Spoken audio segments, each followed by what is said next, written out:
All right, I'm here today on the KJ from OC podcast. I'm your host, of course, KJ from OC, and I am here with a man once known as the Wildest Negro in Orange County. And I wanted to talk to him and see what he's up to now, how he got the name Wildest Negro in Orange County, his music style, because he makes music too. He served in the military, and he's a strong, very strong Trump supporter. Just kidding. So I want to talk to my man, WNIOC. What's up, Aaron? How you doing? Hey, I'm doing great. Good to see you, man. Good to see you too. Yeah, I think I met you at Fred's in 07, 08 maybe? Yeah, that's when I was definitely out there. I was out there. So you've retired from being the Wildest Negro in Orange County, or yeah, hiatus? I'm not out there like that these days. Yeah. I'm married. I'm going to school. I work with 2 different nonprofits right now. Oh, right on. Yeah, so I'm definitely not out there like that. And also, do not support Trump. Don't put that in the streets. I don't mess with him. So you're alt-right, basically. Oh, God, man. Watch out for those. They're out there, man. They're supporting him. But anyway. So how did that whole name come about, the Wildest Negro in Orange County? I was working at ADT, and it was just another It's a security company, right? Yeah, okay. It was just another one of those jobs. It wasn't going anywhere. I was just doing it because I needed some money. And I remember I was leaving work one time, and I don't know where it came. It literally just came into my head. Yeah. I'm just I don't like my life. So I don't like how this is going. So I'm gonna make my own new life, and that new life is gonna be this character, WNIOC. I'm gonna make cards. I'm gonna throw parties. I'm gonna have parties. I'm gonna go to parties. I'm going to just meet people, and I'm going to be known for that. And that's just what I did. I just stopped going to work, and I just started doing that. Yeah. For the next few years? Yeah. Yeah. I was hard in the God, man. I was God. I mean, I'd say I kind of partied for almost 10 years. Still working jobs and stuff. Yeah. And different, whatever, but hardcore, at least 6 or 8. You know what I mean? It was pretty real. So were you club promoting too? I was first I did club. What did I do? I started handing out flyers for clubs. I can't wait to see one of those old flyers again. It's been a while. And then I eventually started doing my own parties, and then I started DJing. Okay. I was just kind of this isn't making enough money. This isn't making enough money. I need to just be the DJ. Yeah. And that's when I started kind of doing that. But for a while, I didn't really know what I was doing. I was just handing out cards and being myself, but handing out cards, being wild, and just meeting new people, and they would just it was weird. Be places I'd never been before. People were WNLC. I'm don't know you, but all right. They knew who you were, right? Yeah, it was just I was just being wild, man. I was 24 and just started going with it for a minute. Yeah. Yeah. That's funny. It was just crazy. So, and now you're a married man. You've been married for a month or so? July 23rd. A couple months. We got married. Right on. Yeah, so it's new, man. How's it? You like it? I'm sure your wife's gonna see this, so go ahead and talk shit now. She, yeah, it's good, man. She saved my life, I'd say. Really? From the wild side of you? Yeah, she gives me balance. Give me balance I have, because, just, I don't know, man. When I'm by myself and I'm just, doing me, I don't really care. Yeah. I just don't care. Because it doesn't affect anyone else, technically. Yeah, but when you're with someone, that's kind of, you guys depend on each other. You want to be better. You want to do better. I think that's why married guys, they say they live longer, they're happier. Because, you just want to be a better person when you're with somebody you care about. So yeah. She's good. She's good for me. That's awesome. I love her. That's awesome. You guys been together for how long? We were we've known each other 5 or 6 years, kind of been off and on for a while, but 5-6 years we've known each other.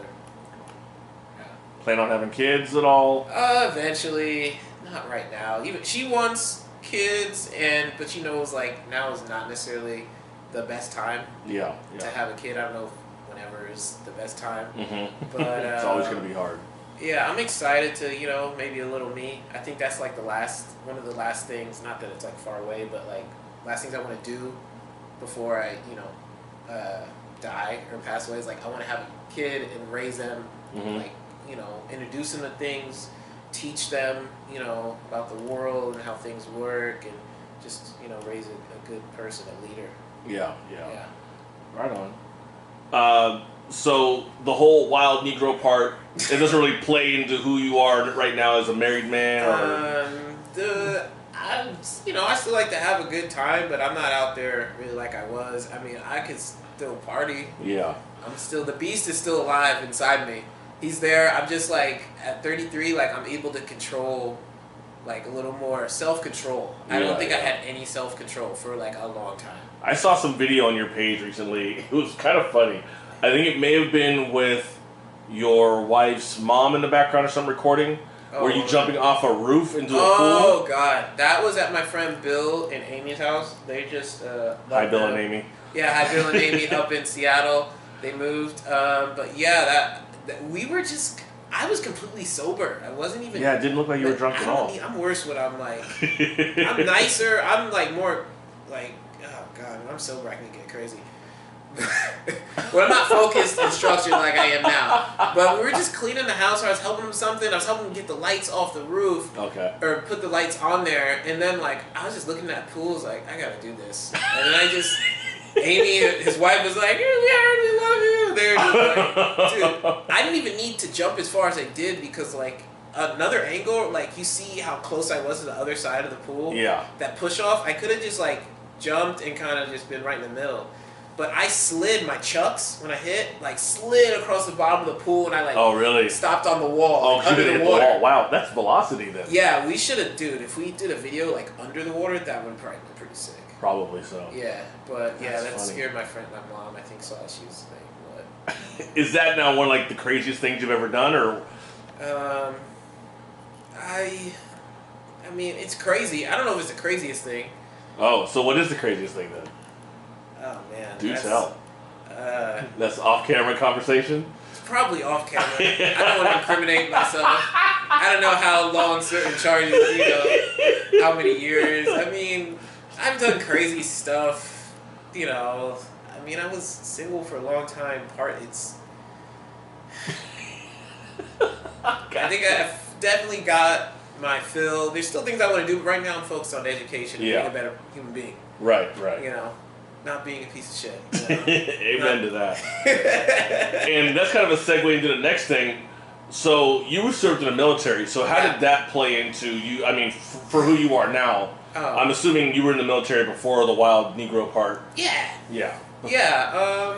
The military was great. I mean, it's paying for school now. It gave me structure. It kind of showed me how to, obviously, like, they showed me how to, like, kind of defend myself, some leadership skills. Like, met a lot of good people I still talk to today. Yeah. Just talked to my friend Eric I went to high school with, and I talked to him on the phone today. We went to the Marine Corps on a buddy system. Okay, so you were in the Marines. Okay. Yeah, United States Marines. Hoorah! All my devil dogs out there.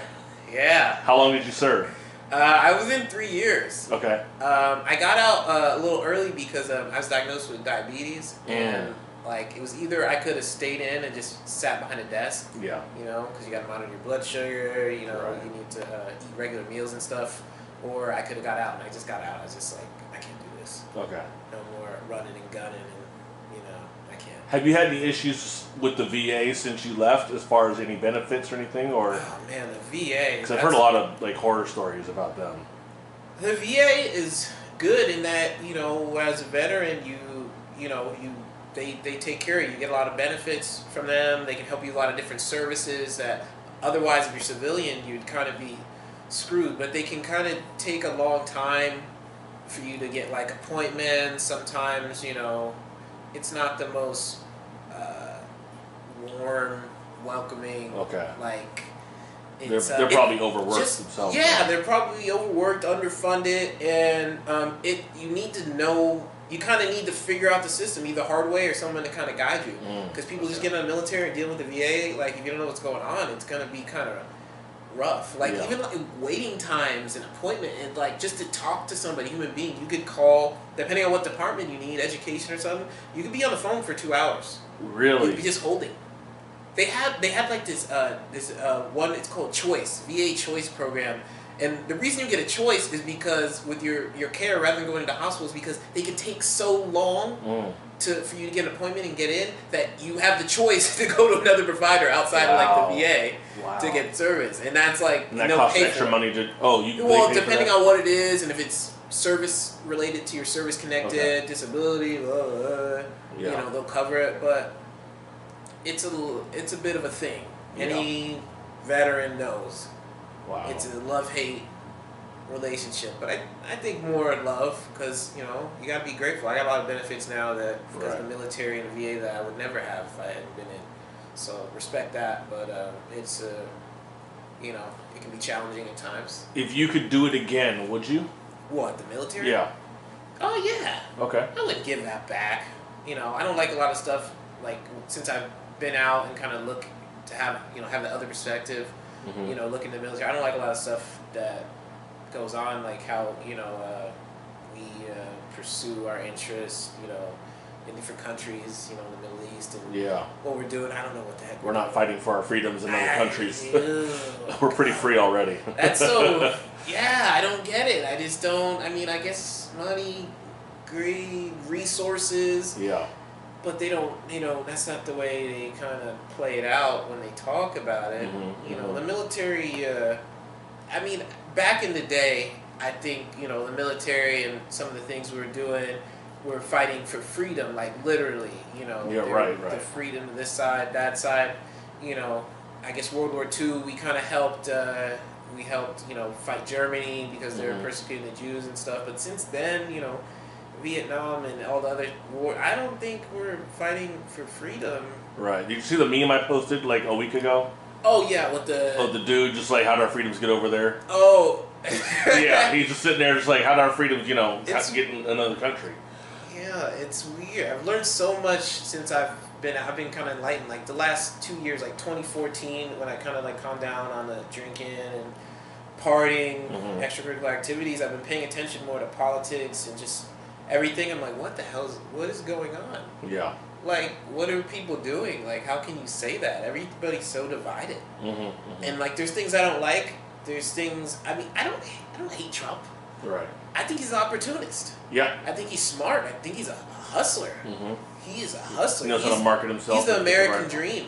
He's everything people like about, you know, like that. You can do it. You know what I mean? Yeah. Say what you want. You know. He's popular. I think that's, you know, I'd have a beer with the man when I leave him with my sister, leave him alone with my, you know, one of my, my mom or with my wife. Fuck no, I wouldn't. He's a scumbag. You want to see my penis? He's like a uber rich billionaire bro. Dude. Yeah. I don't trust him. Not with the country, not with, right, come on, man. Yeah. Don't be, you know, he says one thing, you know, he says whatever's hot, whatever's trending. Like, you know, I don't like the Mexicans this day, but the other day they're my friends. Right, I love the blacks should love me. Black Caucasians, like, what are you doing, man? And all these people following behind him. Yeah. I hope you know that you're aligned with, you know, white supremacy. Right. Their whole thing supports him. His campaign manager's the guy from Breitbart now, I think. I forget his name. Oh, is it? Okay. I know someone left. The Breitbart, whoever, you know, the guy who used to run Breitbart left or something, and now he's the candidate. That's white supremacy. Like, it's very real, man. So, I don't know, man. I don't hate him as a person. I think he's just an opportunist, man. Yeah. And a lot of people are falling for it. I mean, they're just, people are upset about things, and they just want to blame it on the next person who's probably no better off than you. Right. Muslims, black people, Latinos, women. We would, you know, unite and start focusing on, you know, the politicians and these corporations. I think we could, you know, maybe just start with loving each other, maybe actually listening instead of waiting to respond. Yeah. But I don't know if we're capable of doing that. I think things are going to have to get a lot worse before they get better. Right. Unfortunately. Right. Yeah. For everybody, not I just, agree. you know, people. I agree. Yeah. So now you make music too. I know you said you were DJing for a while. Do you? I know I heard your SoundCloud page, and I think you sent it to me a while back. And I was listening to your music, and I was making hella comments because I remember you were like mixing, I think something from Goody Mob and something from Kanye. I can't remember what the mix was, and I was like, "How the hell did you do that?" You know. Oh. So how did you get involved in making music and all that? I don't know. I just had a lot of time on my hands, and I was DJing, and I think production was like the next thing, and I wasn't like deep into production, but I was experimenting, I was doing some stuff, and it's always like technology and music have been always kind of like a loves of mine. Yeah. And that SoundCloud page, I just kind of uploaded some mixes. So, you know, for potential like clients. So, like if I want to DJ somewhere, they can see it, and just for me and to share with people. So. And so on SoundCloud, what is your tag or your name on SoundCloud? Black ASINC. So Black is ink. Oh, okay. So it's like Black AS, my initials, Black ass. Black AS. And then ink, INC. That's funny. And ink means incorporated, but black as ink as in it's ink writing. It's kind of double on top. I got you. I got you. I'm hip hop. You know, I used to make music. I know shit. So earliest influences in music. I mean, you were born in what, the '80s? So I'm assuming Kumo D, maybe early Tupac.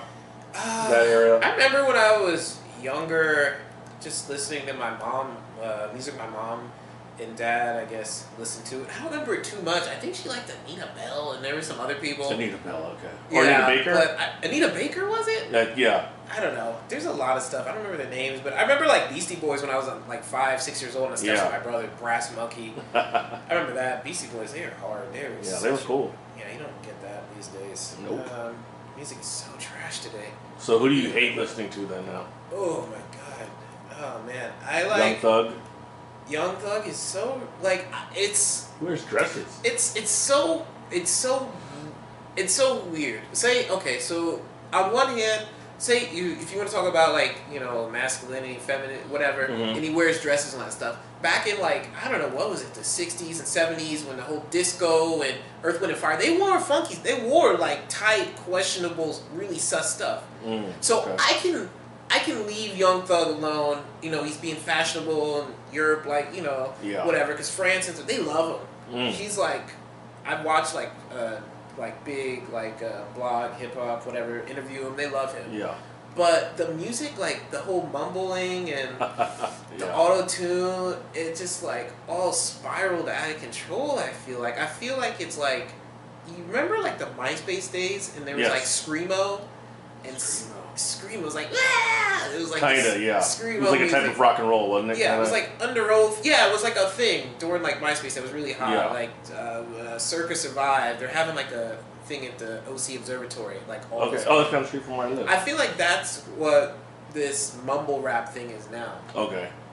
Where it's a fad, it's just gonna be around for a little bit. Yeah, it's gonna get worse because there's people trying to be like Young Thug now, almost, you know.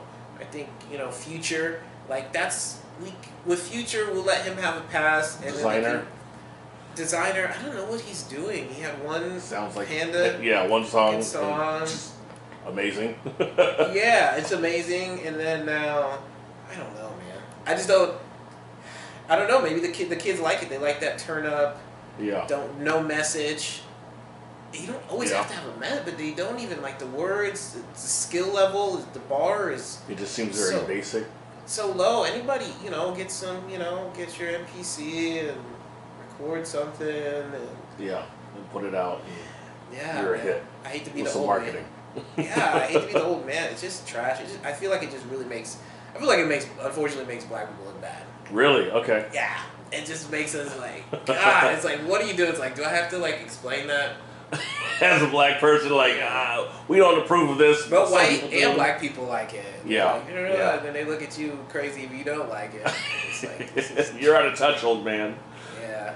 That's funny. I remember you actually opened me up to Childish Gambino. Oh, we were IMing back on my old Facebook page before I deleted it. Thank God, because I was ratchet. I don't think I could become a therapist today and be like, we know what you did in 09 on Facebook, and no, but... I hate those memory things pop up on my old updates. Out of nowhere. Who is that? Yeah, it's a different person. Because I said some shit and I just... Oh, God. I'm glad I deleted that entire page, but... I remember you opened me up to Childish Gambino. Do you still listen to him at all? Not really? Oh, yeah. Yeah. He just did a Pharaoh, some type of kind of visual, sound, everything experience out in Joshua Tree. I didn't go. A couple friends invited me, but I was just like, school. Yeah. But yeah, he did that. He's got Atlanta. He's been writing, producing, making music for a long time, man. He had some old stuff that was real, like some rap. Yeah. Back when he's with like a buddy, I forget what it's called. It was so bad, but it was so funny. Yeah. And to see the transition to now, and people like getting into it, and he's got his own show. The pilot accepted on FX Atlanta. Yeah. And the stuff. Have you been watching? Yes. Yeah, it's a good show. Of course, yes. And the stuff he's touching on with that, like, it's so amazing. Yeah. It's to see an artist grow like that and do so well. You know, respect to Donald Glover. I've seen him live too. Okay. Twice, and he does a little comedian thing when he does it too. Oh, really? He does like comic stand up, and he does the performance. But the thing he did with Pharaohs and Joshua Tree was supposed to be a whole different experience. I read an article on it. Okay. I didn't ask my friends how it was yet, but I'm sure it was dope. Right on. Right. And now politics. We kind of talked about it when I walked in. You said you were listening to someone who's very alt-right and all that kind of stuff. Not because you support them, but because you just saw what they were doing. You want to talk about that a little bit? I don't. You know, I don't. Like, I put like some political stuff on Facebook, like that, and music.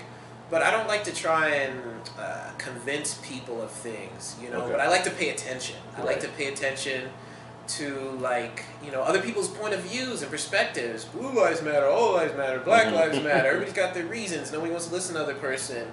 I'm right, you're wrong. I don't care what happened. He's taking a knee. F him. He hates America. Yeah. You know, no one's paying attention. But yeah, so I started. Since I'm paying attention to politics now, you can't get away from it. Right. So, like, I start following Breitbart. I start following that white girl with the blonde hair. Which? Oh God, Everyone Tommy hates Loren. Tommy Loren. I start can't following stand her. Milo Yiannopoulos. Yeah, I can't stand all her those either. people, and then I start reading some of their stuff, listening to their stuff, trying to get an idea. Read the comments, you know, people try to get that. And then just today. And I should mention, just because, you know, if I mention them, I feel like I gotta even out.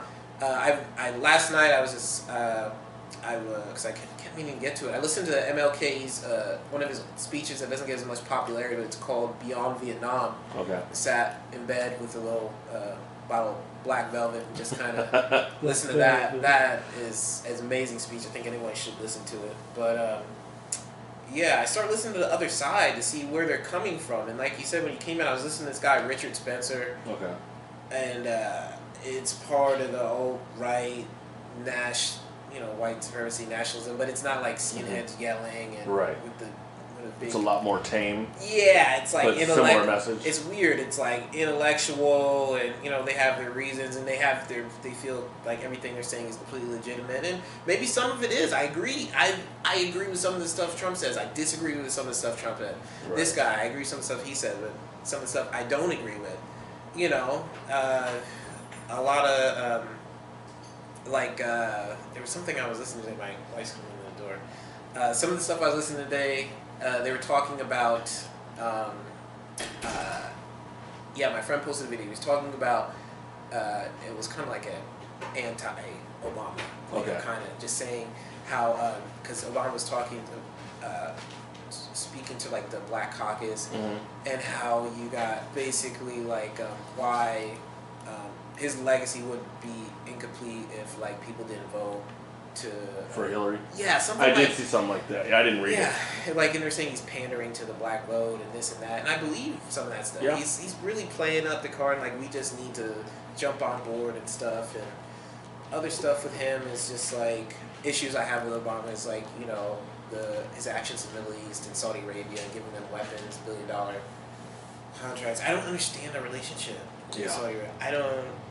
Yeah, our political alliances sometimes I'm not really sure of or what they really mean. You know. I don't know what's going on. If someone wants to, you know, maybe that's more intelligent or better versed on the topic, explain the relevance of our relationship with Saudi Arabia.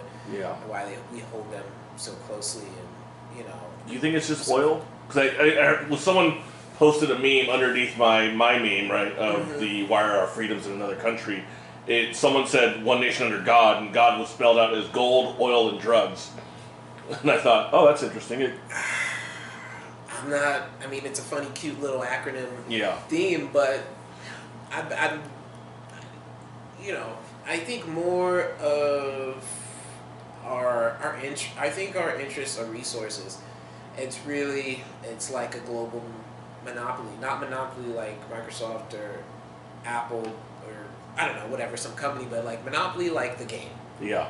People, these, there's more powerful entities that have been powerful for a long time, even above the political systems that, they are puppets, they fund their campaigns, and then through them, it makes it okay for them to pursue these other interests in other countries, foreign, and they work jointly with some of these, they're allies, and then they make out, these people are the enemy now, these people are enemy now, Muslims are the enemy now, black people were the enemy, the freaking, this country's the enemy, Russia's the enemy, just so they can go and it justifies the means to, put all this money into military, the military and doing all this stuff. Because after I got out, man, it's like, because I didn't end up going to Iraq or whatever when that popped off. I was there right when it happened. I signed up like a month before 9/11 happened.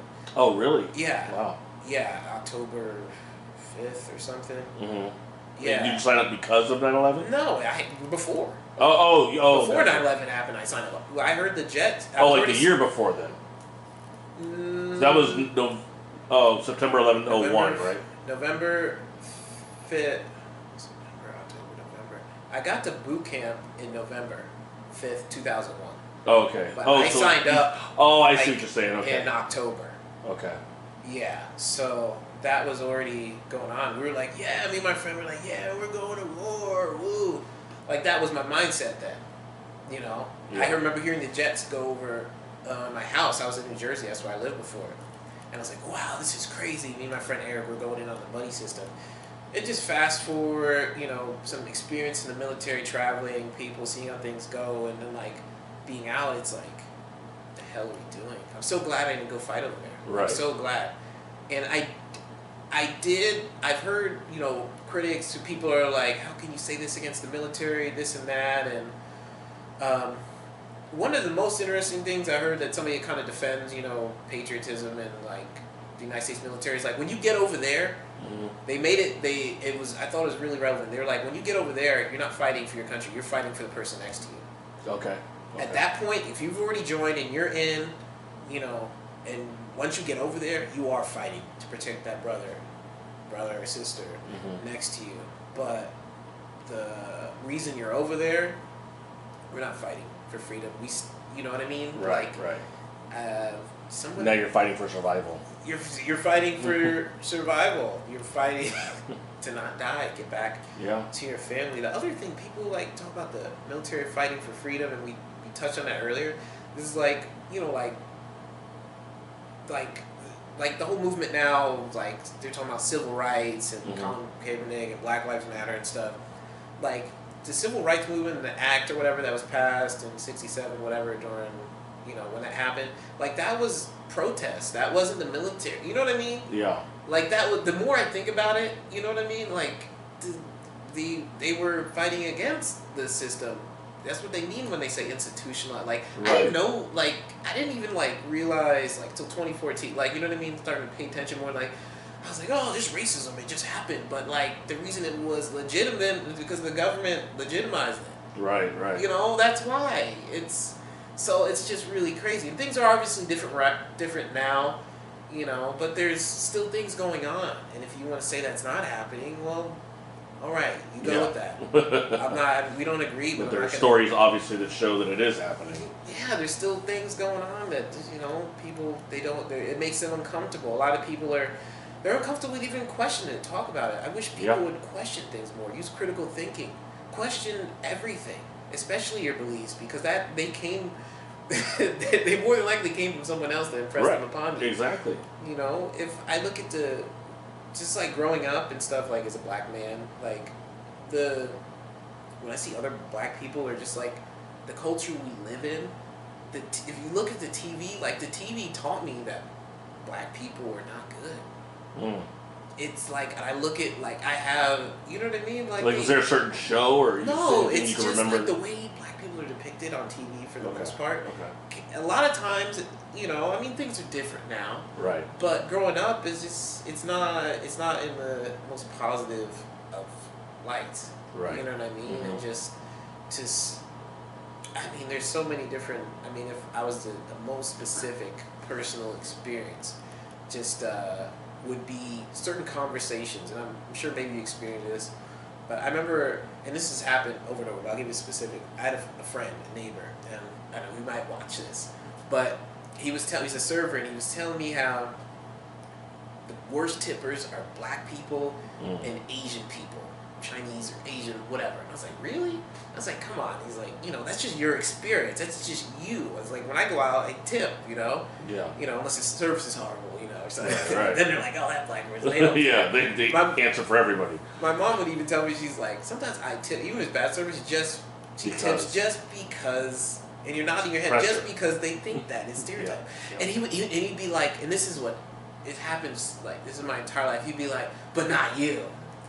You're not one of those. You're like, we're talking about black people. There's a separation of blacks and N-words, right? That's my whole life. Yeah. I've had that conversation under different contexts my entire life. People are like, oh, you're not even black. You're not even black. I'm blacker than you. Tell me, what is black?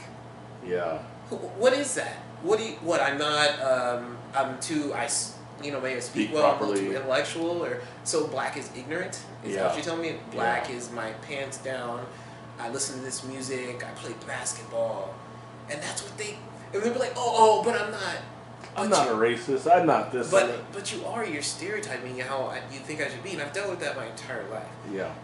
And that's, even people close to me, they think, a lot of people think, even black people, they think black is a certain way. Yeah. Oh, you're not keeping it real, brother. They don't.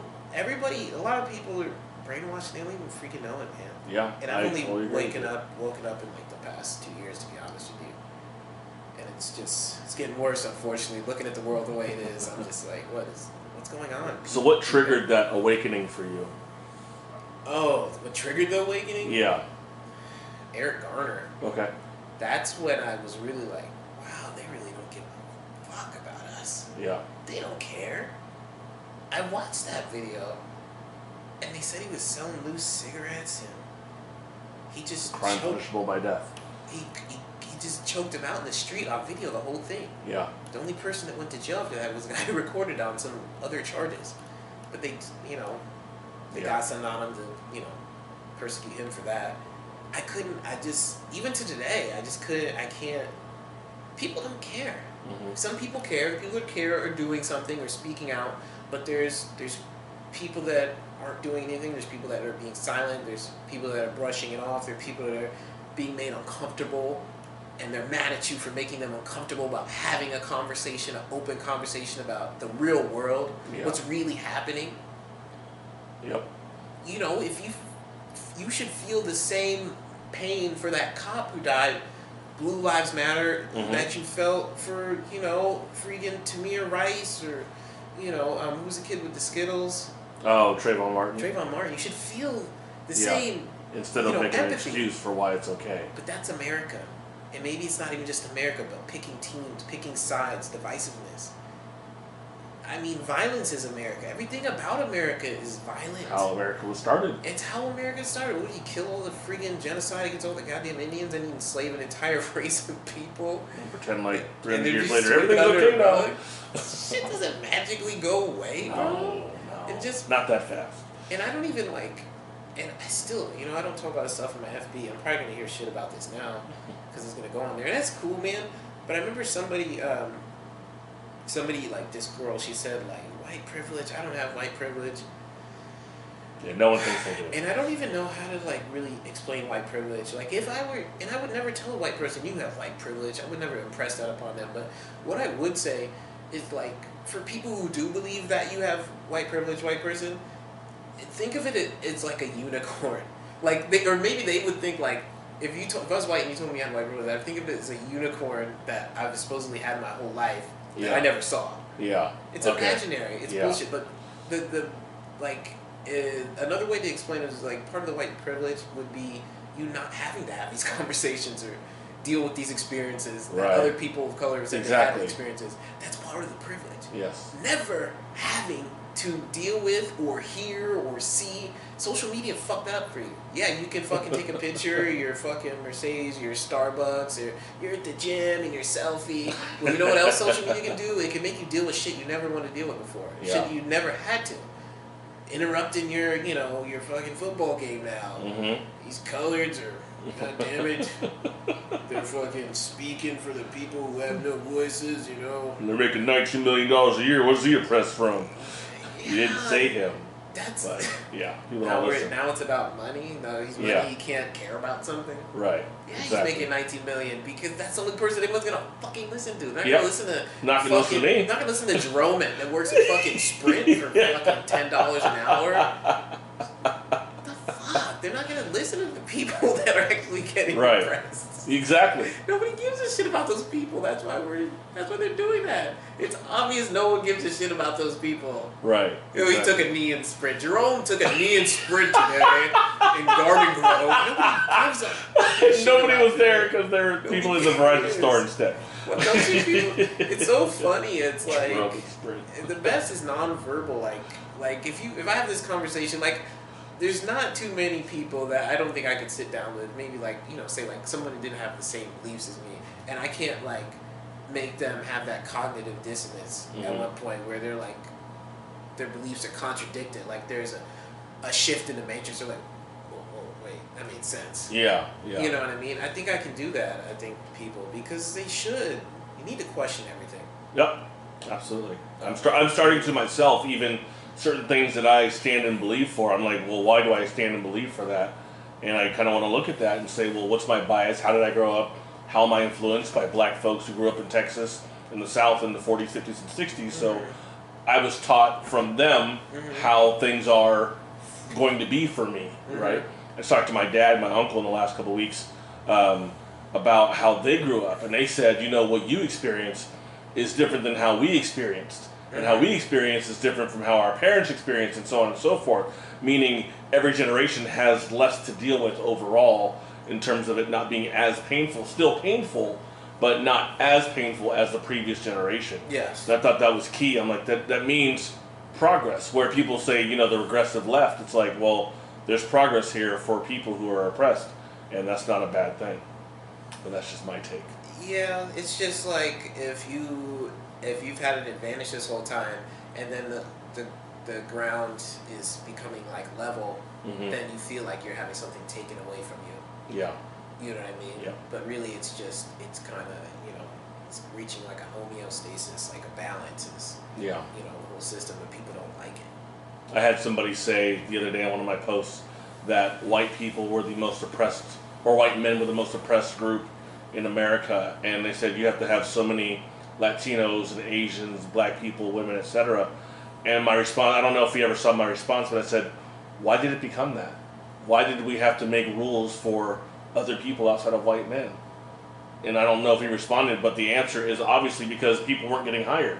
They weren't getting treated fairly. So it's like you have to make special exemptions. That's like why they have it in the NFL, the Rooney Rule, to not hire black coaches, but at least interview black coaches. And It's so crazy. We don't even have to go you don't even have to go really deep. I mean, it's in the history, but you don't have to go really deep to try and explain to somebody. This stuff is happening because something happened. How about that? It's not in a vacuum. This is happening because something happened. Yes. How long did that happen? For a really long time. Yeah. It's still happening. You know what I mean? Why do I have to? That's why I don't do it. I don't have these conversations with people. I mean, I'm talking on this and stuff, but I don't go on Facebook and comments and go back and forth, all this petty BS, because I'll speak to the people that want to be spoken to, the people that want to hear, the people that are not unreachable, people that are, prepared to listen to reasonable thought, can be inspired. I'm not going to speak to these hardheads that don't have any empathy for their fellow human beings. Right. That are just completely brainwashed, whether it's by the news or their own, they're just pursuing justifications and evidence for their own narratives they already have in their head. So there's some confirmation bias. I'm not here for that, man. Yeah. I appreciate the time today, brother. This was a really deep conversation. It started off kind of funny and silly, and now we're fucking depressed. I'm not depressed, man. I'm living life, bro. I am. I'm going to go get some Roscoe's and you're coming with me. I'm a soup for that. Let's do it. All right. Well, thank you for joining me today on the KJ from OC podcast. We will see you next time. Peace out.